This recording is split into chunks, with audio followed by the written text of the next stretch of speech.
You are tired, not because you're doing too much, but because you are caring about too much. You are exhausting your soul by trying to control a world that doesn't obey you. What if I told you that 90% of your anxiety is completely self-inflicted? The traffic that delays you, the coworker who talks behind your back, the unexpected bill that ruins your week, none of these things actually have the power to hurt you. You are hurting yourself by demanding that reality bends to your will. Today we are unlocking the ancient secret to becoming completely untouchable. If you stay until the end of this video, the world will no longer have the power to break you. Look around you. We live in an era of hyper-connection yet hyper-helplessness.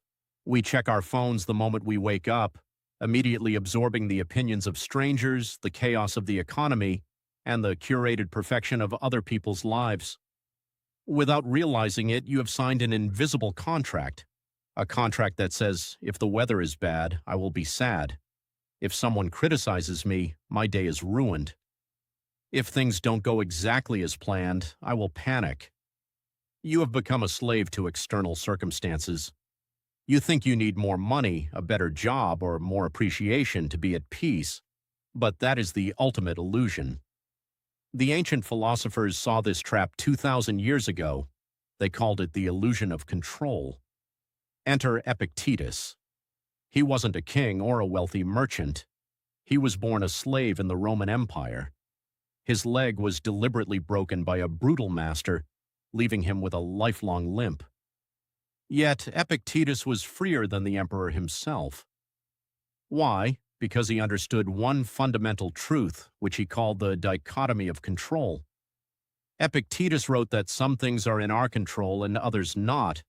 Things in our control are our opinions, our pursuits, our desires, and our own actions.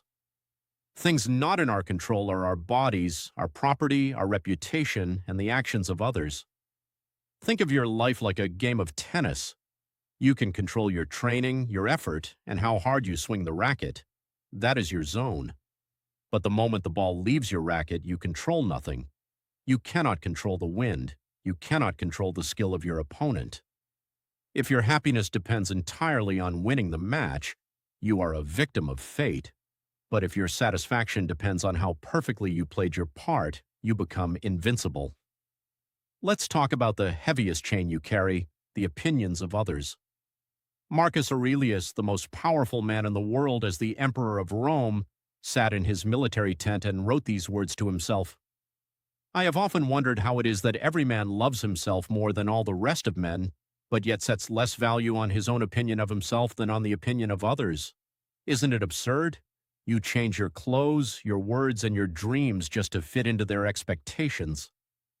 But here is the harsh reality. People do not think about you as much as you think they do. They are too busy worrying about what you think of them. When someone insults you, remember this Stoic rule. Their opinion is a reflection of their reality, not yours. You cannot control their mind. So how do you practically become mentally unstoppable? You build what the Stoics called the inner citadel, the mental fortress. Next time chaos hits you, you must pause. Do not react immediately. Between the stimulus and your response, there is a space. In that space lies your freedom. Ask yourself this single life-changing question: is this within my control? If the answer is no, like the weather or someone else's mood, you smile, breathe out, and say to yourself, this is none of my business. If the answer is yes, like your work ethic and your reaction to bad news, you pour 100% of your focus into it. You stop fighting the storm and start building a better shelter. True power is not about dominating others. It is absolute self-mastery. When you stop demanding that the world behave exactly as you want, you break the chains of the cage. You become the ruler of your own mind. The storm will still come, but it will no longer shake you.